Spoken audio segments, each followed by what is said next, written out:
Indus press club तालके में हड़ची नई साल 2023 जी चूंड इंटरनेशनल जर्नलिस्ट काउंसिल पाकिस्तान के सदर मुमताज इनकलाबी अब्बासी मुतहदा अब्बासियान इतिहाद पाकिस्तान के सदर सादुल्ला कलहोड़ो मुतहदा अब्बासिया अगवान Bashir Ahmed Abbasi Indus press club office अचण ते इंडस प्रेस क्लब सथ पारां गुलन सां आजियां कई वई।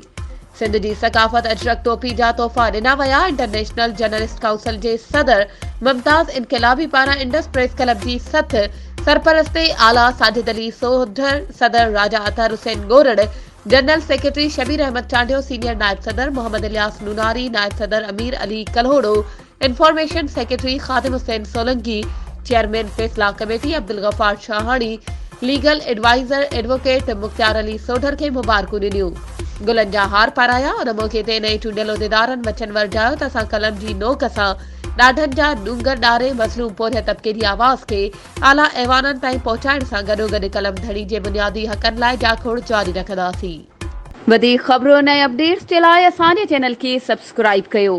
ऐं हा बेल आइकन खे प्रेस करणु न विसारिजो त जीअं असांजी हर नई अचण वारी वीडियो तव्हां ताईं पहुची सघे।